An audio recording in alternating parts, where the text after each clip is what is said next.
Hello everyone, photographer Andredesignz here with a new retouch video. Alright, so I was actually doing a series back in 2015, a fruit series. So this is one of the fruits I was actually using. It's an apple. Alright, so this photograph was taken with a Nikon D5300. That's a crop sensor camera. The lens I was actually using is a 70 to 200 f 2.8 millimeter lens. It's a Tamron version. I was using two lights. I was using a reflector as well. You can see down here there's a reflector directly under the model, and there was one light here and one light here. Not sure why I was using two lights, but and you can actually see it here as well. There's a light here, there's a light here. Good. Alright, so this is not a raw image. As you can see, it says JPEG right here, and it's an 8-bit image. So let's get to the editing. Alright, so the first thing I'm going to do is to crop the image, because you know that's the first thing I do when I'm working with my images. So I'm going to crop it. The ratio is going to be 4:5, and that's for Instagram. Alright, so I'm going to bring it down like this. I think I like that. Alright, good. So what I'm going to do next is to go to my frequency separation action. You can download this action in the description. There's a link there. I'm going to work with the 8-bit. The radius can be 10. You just want to blur the image until you're not seeing any texture. So I can do 10, and I can do maybe 13. Alright. I'm going to go to my mixer brush and ensure that it's cleared. This is clicked as well. And my wet is at 2%. And I'm working on the low frequency layer. Alright. Let me zoom up my image a little bit. Alright, when you're working with the mixer brush, ensure that you work in the shadow areas, the dark areas where there's no light hitting. And then when you're mixing again in the lighted area or the highlighted areas, you just mix there only. So you're not going to go from the lighted area to the dark area, because it will not look good at all. Alright. The reason why I do the mixing first is because I want to flatten the pimple on the skin, or any marks on the skin. I want to soften that or flatten it out, so it's easier for me to use the clone stamp tool to get rid of these imperfections. Alright, so let me just go right ahead. Alright, so I just made a mistake by working in the dark and the lighted area just now. Alright, good. So I'm gonna come right here. I didn't really have to use two lights for this lighting setup. I'm not sure why I used two, but I used two lights. All you need, actually, to be honest, in some of these shots is just one light and a reflector. So most of my sessions is just one light and a reflector, and sometimes I don't even use a reflector. I don't know where my reflector is for some reason. Not sure if I went on a shoot and left it somewhere, but I can't find my reflector. Alright, so what I'm doing, I'm just blending the skin right now, flattening the skin, and then after this I'm going to do the dodge and burn, so I can bring up the highlights and the shadows. So basically going to contour the face with the burn, and bring out the highlights using the dodge. Alright, let's look at the before and after so far. That's the before, that's the after. So you should take your time when you're making your edits, because if you let me undo this a little bit. If you rush it, you're not going to have an image that is properly retouched. So you just have to take your time and work on different areas. I do not want this video to be too long, so I might just start moving a little bit faster than normal. Alright, so right there, go on to the next. I'm working in the highlighted areas right now. So it might look like I am moving from the shadow area to the highlighted area, but I'm actually lifting my hand up, so it won't go from dark to bright. But there are sometimes though you may have to go a little bit from the dark areas to the bright area, just to blend it out, you know. But you're not going to do it too dramatic, you know. So just take your time and do it. Alright, I think I've done most of it so far. Let's look at the before and after now. Before and after. Alright, so what I'm going to do now, I'm going to go up to the high frequency layer, and then I'm going to go to my, where is it? Clone stamp tool. You could just press S on the keyboard. For the opacity, it's 100%. For the flow, it's 100%. And ensure that aligned is selected as well. Alright, so I'm just going to get my control, press control and click to find an area I want to work with. When aligned is on, if you just do control here and click one time, you know, and then you go to a different section, you don't have to use control again and sample another section of the skin. But there are times, depending on how many pimples on the model's skin, you may have to sample a different area. But I'm used to sampling different areas, so I'm just gonna sample different areas while I work, and not relying on the aligned option. It's just what I'm used to. Alright, so there's something here on the nose. I believe that's when the makeup was being applied. Alright, the model actually has a clean face. Don't really have a lot of cleaning up to do, and it's always good to work with a model that has a clean face. You have less editing to do.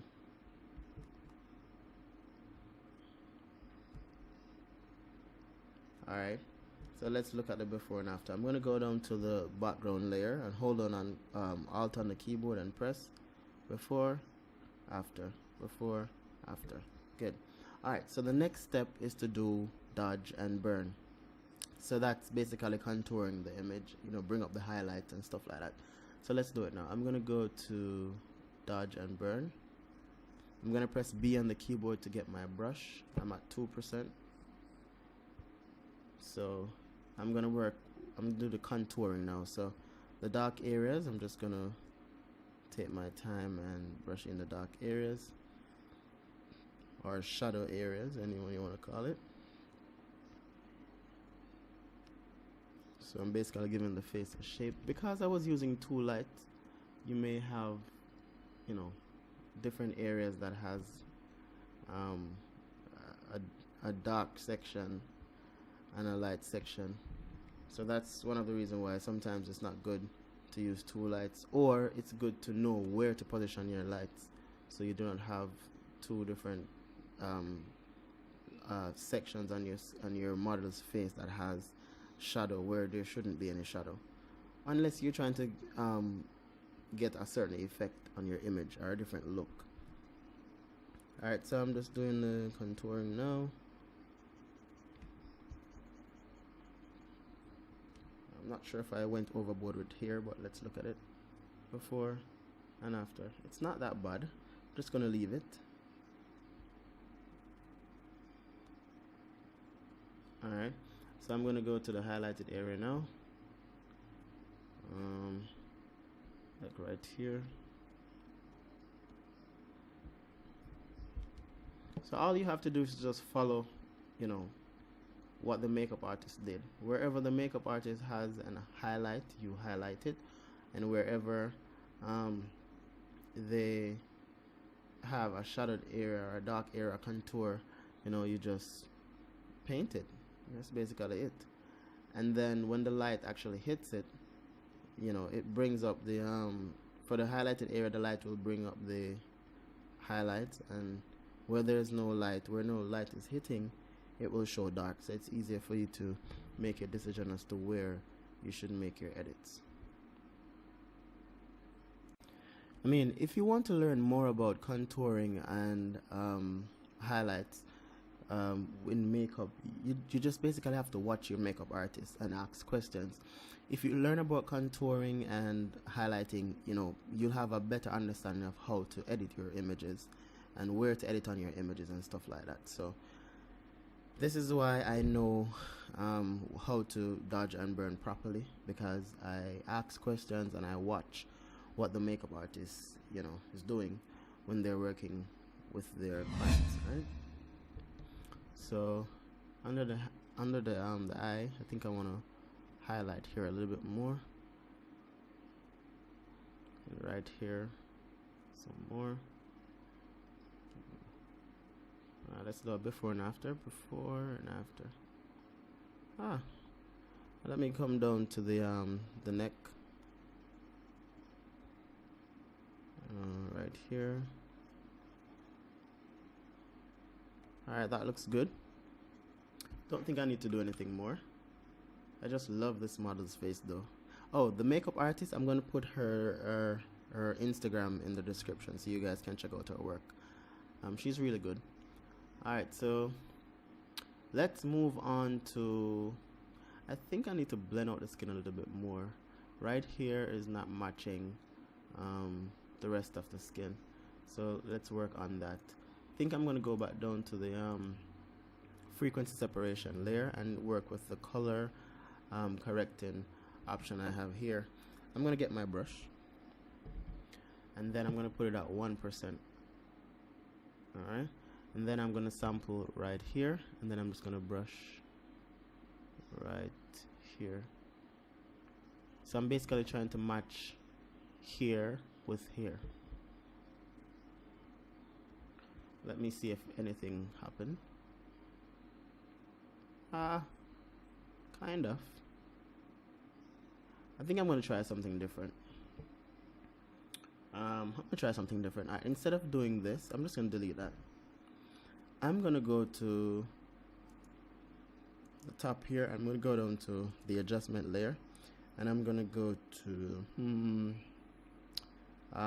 what's this? Hue saturation. And I'm going to try to get, because here is yellow, I'm just going to try to remove the yellow from the image. So let's see if I can do this.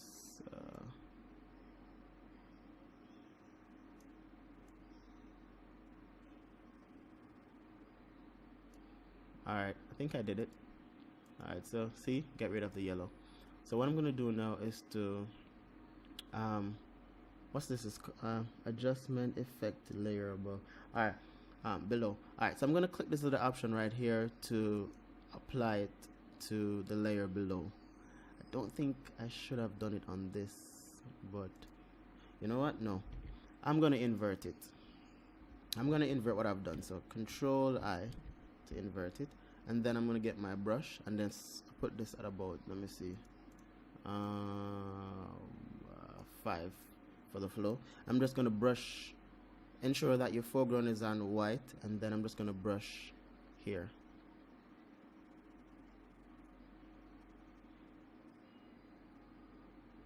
And that looks good. See, it's no longer yellow. But you have to be careful though. You have to take your time and brush it in, and don't do too much, because you will see the difference if you apply too much to it. Alright, so I'm just getting rid of the yellow a little bit.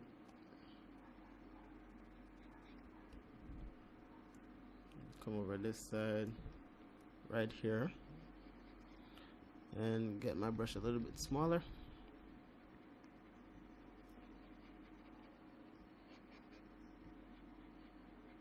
Alright, I think that looks good. Let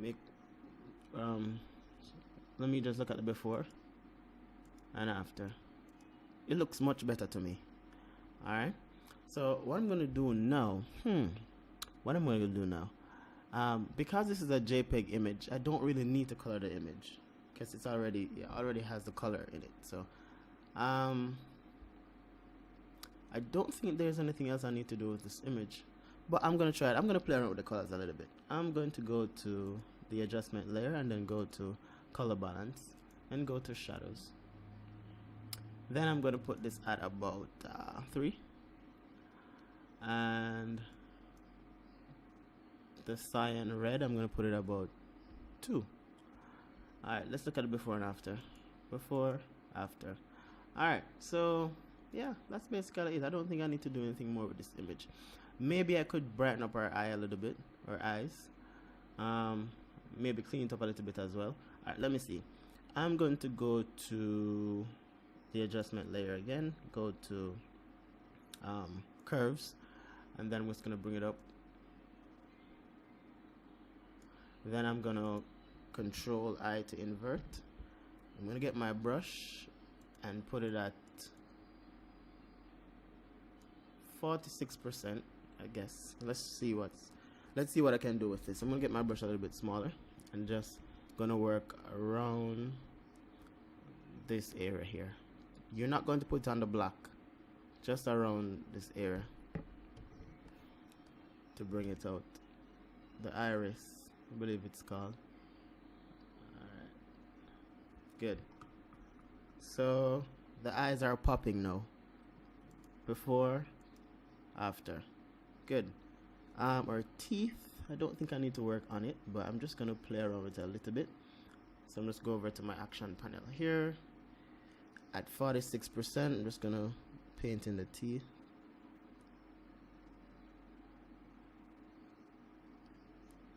Not much, but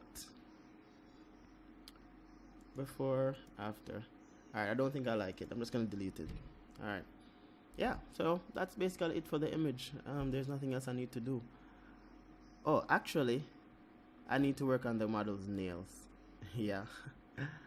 Alright, so I'm gonna go to I'm gonna do Control Shift Alt E, and then I'm going to get my clone stamp tool. It's at 100%. I'm just gonna put it at about 52%. Then I'm going to lower the size of my brush. I'm just gonna sample and paint. Sample and paint.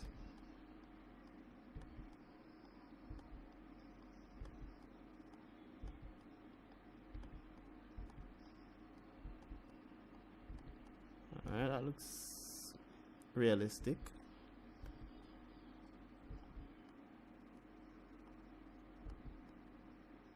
Alright, let's look at the before and after for this. So before and after. Before and after. I'm going to fix right here a little bit more.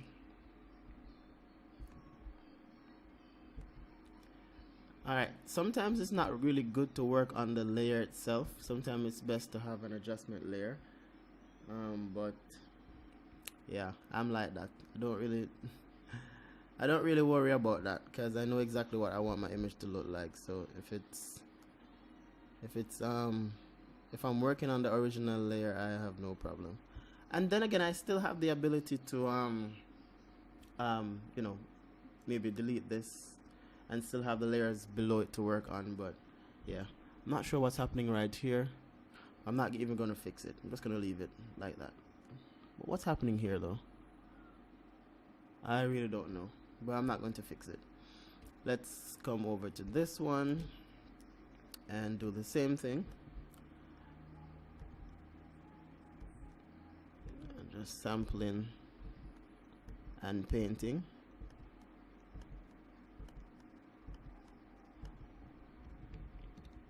Sample and paint. Good. Let me see if I need to work on this one as well. Kind of, but let me just sample right here and paint.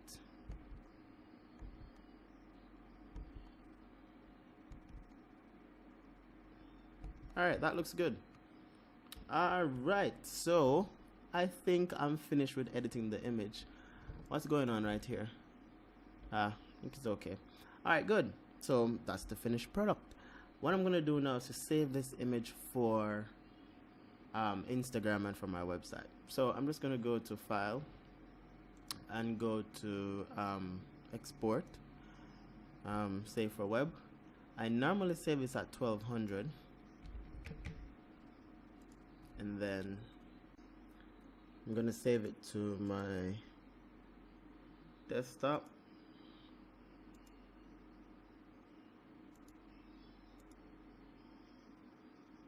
and that's the final image. Alright, so thank you guys for watching. I hope you learned something new. I hope you learn about contouring and highlighting and stuff like that. If you like this video, click the like button. Remember to hit the notification bell so you can get notification each time a new video is being uploaded. Share this with your friends. Subscribe. Thanks for watching.